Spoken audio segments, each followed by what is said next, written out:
खींवसर उपचुनाव के अंदर हार और जीत का डिसाइड है वो राजपूत समाज के वोटर ही करेंगे, क्योंकि देखिए अगर बात की जाए तो खींवसर के अंदर सेकंड नंबर पर राजपूतों के वोट है। फर्स्ट नंबर पर बात की जाए तो वो है जाट समाज के, और सेकंड नंबर पर वोट है तो वो राजपूत समाज के है। और जाट समाज के वोटों की बात की जाए तो वोटों के अंदर ध्रुवीकरण हो गया है, क्योंकि तीनों उम्मीदवार जाट उम्मीदवार थे। हनुमान बेनीवाल को भी ये उम्मीद है राजपूत समाज के ऊपर कि वो उनके पक्ष में मतदान करेंगे, परंतु राजपूत समाज ने चुनाव से एक दिन पहले एक बड़ा समीकरण भी चेंज हुआ, और इसके कारण बना बीजेपी के प्रदेश अध्यक्ष नए नवेले मदन राठौड़ के एक बयान से राजपूत समाज में भारी नाराजगी भी देखने को मिली। अब देखिए खींवसर सीट की बात की जाए तो वोट सीट बनी हुई थी। इस सीट पर अगर बात की जाए तो डिसाइड फैक्टर राजपूत समाज ही तय करेंगे कि अगला विधायक कौन बनेगा, क्योंकि जाट समाज के ज्यादा वोट, उसके बाद सेकंड नंबर पर राजपूत समाज के वोट थे, परंतु जाट समाज के वोटरों के अंदर ध्रुवीकरण हो गया, क्योंकि तीनों उम्मीदवार जाट समाज थे। बीजेपी के रावतराम डांगा, और अगर बात की जाए कांग्रेस की रतन चौधरी और आरएलपी की कनिका बेनीवाल, तीनों जाट उम्मीदवार होने की वजह से जाटों के वोटों के अंदर ध्रुवीकरण हो गया था। परंतु राजपूत समाज के वोट अहम फैक्ट खींवसर सीट पर डिसाइड करेंगे हार और जीत, अगला विधायक कौन होगा। परंतु चुनाव से पहले तो बीजेपी ने बड़ा मास्टर स्ट्रोक चला और दुर्ग सिंह खींवसर को अपने पाले में लाकर राजपूत समाज के वोटों को अपने पाले में लाने की कोशिश की, परंतु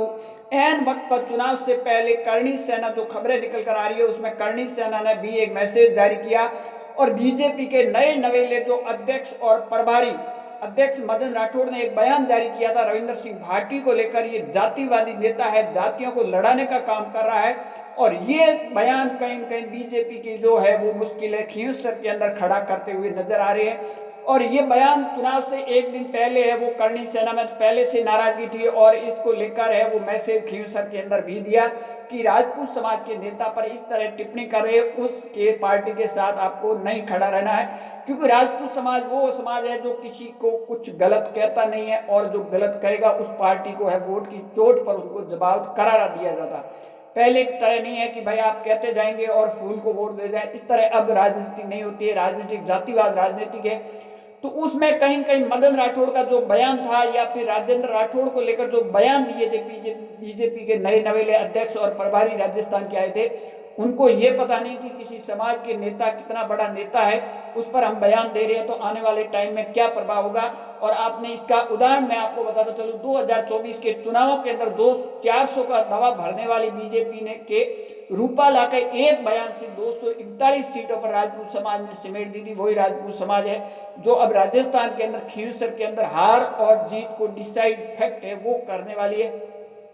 और हनुमान बेनीवाल को भी ये आस लगाए बैठे हैं कि राजपूत समाज है वो आखिरी वक्त में उनका साथ देंगे। और हनुमान बेनीवाल ने इस चुनाव में 2023 के चुनाव परिणाम के बाद में कोई भी इस तरह का बयान नहीं दिया राजपूत समाज को लेकर, जो पुराने बयान है उस तरह कोई भी बयान नहीं दिया। तो वो कहीं कहीं हनुमान बेनीवाल को इस बार आस है, परंतु बीजेपी ने आखिरी मोमेंट पर जो काम किया हुआ था वो एक मदन राठौड़ के बयान से बीजेपी के कहीं कहीं है वो स्थिति खराब खींवसर में होती हुई नजर आ रही है, और हनुमान बेनीवाल आखिरी वक्त में भारी पड़ते हुए नजर आ रहे हैं। अब देखिए अगर बात की जाए, अगर इस तरह के बयान देंगे चाहे बीजेपी हो या कांग्रेस, तो उन पार्टियों को अब है वो कोई भी समाज हो, राजपूत समाज की मैं बात नहीं कर रहा हूँ, तमाम कोई समाज है वो गलत बयान या कि उस समाज के किसी नेता पर अगर बयानबाजी करेंगे तो उस पार्टी को सीधा सीधा है कि वोट की चोट पर उसको जवाब दिया जाएगा। और ये स्थिति अगर देखा जाए तो होती है राजस्थान में, तमाम जगह हुई है। परंतु मदन राठौड़ ने जो रविंद्र सिंह भाटी को लेकर बयान दिया, इसमें राजपूत समाज में भी भारी नाराजगी है। और रूपाला ने एक बयान दिया था राजपूत महिला को लेकर, जो 400 की दवा बढ़ने वाली 241 पर सिमट दी, वो स्थिति कहीं खींवसर में होती हुई नजर नहीं आ रही। आप सबकी इस पर क्या राय है कमेंट सेक्शन जरूर देना। ज्यादा जानकारी के लिए हमारे यूट्यूब चैनल को जरूर फॉलो कीजिए।